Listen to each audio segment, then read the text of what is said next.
Okay, so we've been through this crisis, and there are all sorts of explanatory formats out there, and it's interesting to look at the different genres. One genre is that it's all about human frailty. I mean, Alan Greenspan took refuge in the fact it's human nature, he said, you can't do anything about that. But there's a whole world of explanations that kind of say it's the predatory instincts, it's the instincts for mastery, it's the delusions of investors and the greed and all the rest of it. So there's a whole range of discussion of that. And of course, the more we learn about the daily practices on Wall Street, we kind of figure there's a great deal of truth in all of that. The second genre is that there's institutional failures. The regulators were asleep at the switch. The shadow banking system innovated outside of their purview, etc., etc., etc., and therefore the institutions have to be reconfigured, and it has to be a global effort by the G20, something of that kind. So we look at the institutional level and say that has failed and that has to be reconfigured. The third genre is to say everybody was obsessed with a false theory. They read too much Hayek and believed in the efficiency of markets, and it's time we actually got back to something like Keynes, or we took seriously Hyman Minsky's theory about the inherent instability of financial activities. The next genre is that it has cultural origins.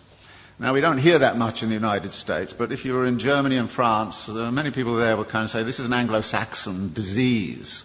And it's nothing to do with us. I happened to be in Brazil when it was going on, and Lula was kind of saying, well, first off he was saying, oh, thank God the United States has been disciplined by the equivalent of the IMF. We've been through it 8 times in the last 25 years, and now it's their turn. Fantastic, said Lula, and all the Latin Americans I knew, until it hit them, which it does.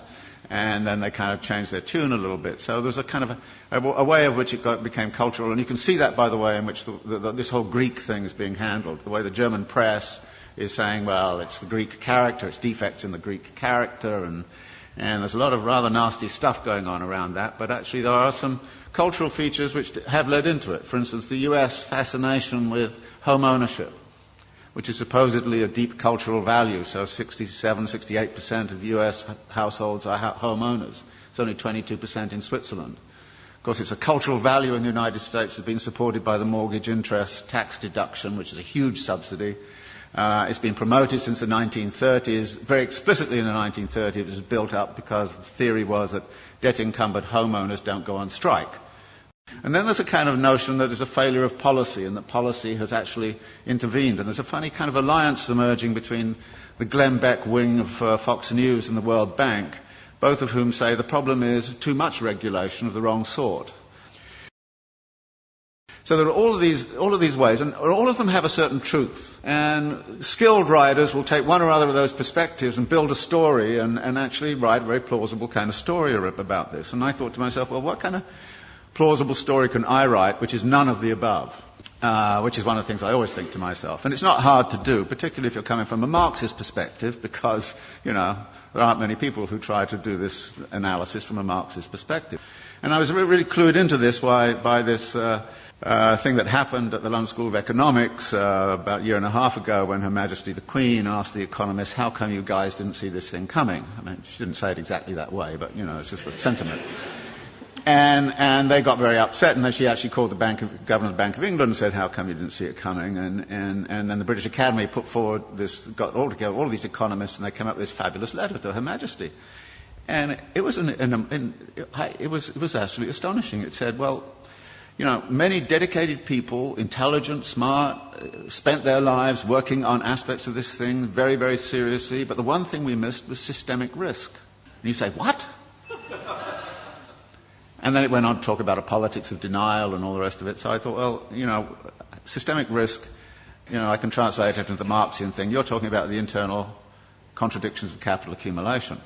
And maybe I should write a thing about the internal contradictions of capital accumulation and try to figure out the role of crises in the whole history of capitalism and what's specific and special about the crisis this time around.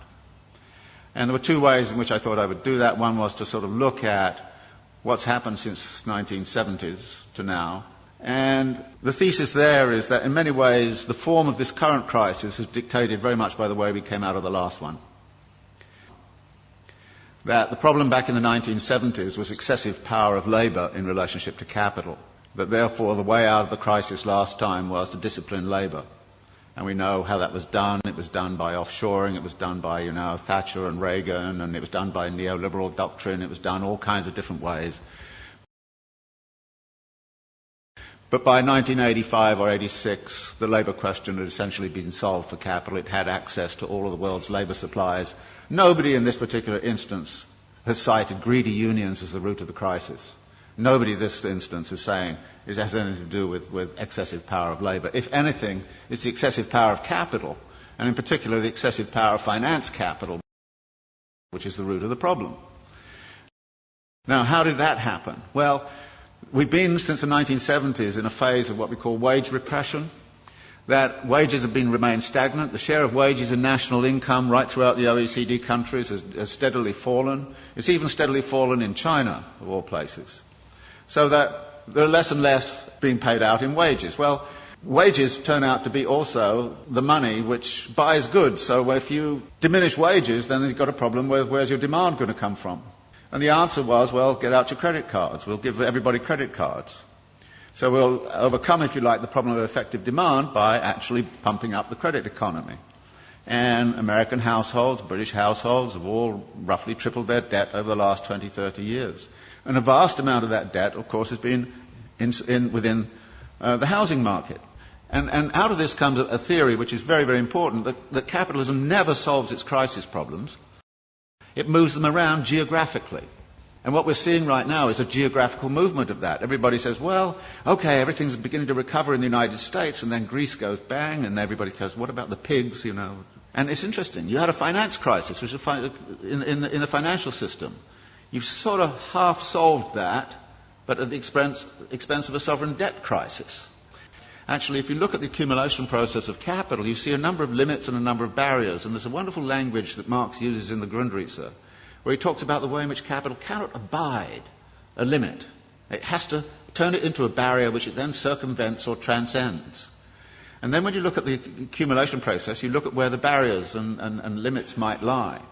And the simple way to look at it is to say, look, the typical circulation process of accumulation goes like this. You start with some money, you go into the market and you buy labour, power and means of production, and you put them to work with a given technology and organisational form. You create a commodity which you then sell for the original money plus a profit. Now, you then take part of the profit and you recapitalise it into an expansion for very interesting reasons. Now, there are two things about this. One is there are a number of barrier points in here. How is the money got together in the right place at the right time in the right volume? And that takes financial ingenuity. So the whole history of capitalism has been about financial innovation.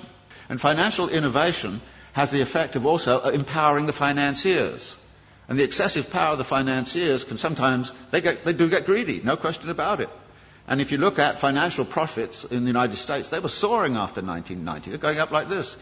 Profits in manufacturing were coming down like this. And you could see the imbalance. In this country, I think the way in which this country has sided with the City of London against British manufacturing since the 1950s onwards has had very serious implications for the economy of this country.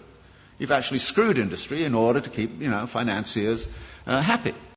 Any sensible person right now would join an anti-capitalist organisation. And you have to.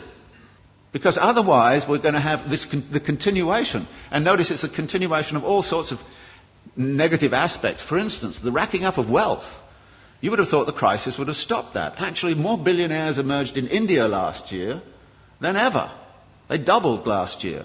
The wealth of the rich, I just read something this morning, in this country has accelerated. Just last year, what happened was the leading hedge fund owners got personal remunerations of $3 billion each in 1 year. Now, I thought it was obscene and insane a few years ago when they got 250 million. But they're now hauling in 3 billion. Now, that's not a world I want to live in, and if you want to live in it, be my guest. I don't see us debating and discussing this. I don't have the solutions. I think I know what the nature of the problem is. And unless we're prepared to have a very broad-based discussion that gets away from, the normal kind of pablum you get in the political campaign, and, everything's going to be okay here next year if you vote for me, it's crap. You should know it's crap, and say it is. And we have a duty, it seems to me, those of us who are academics and seriously involved in the world, to actually change our mode of thinking.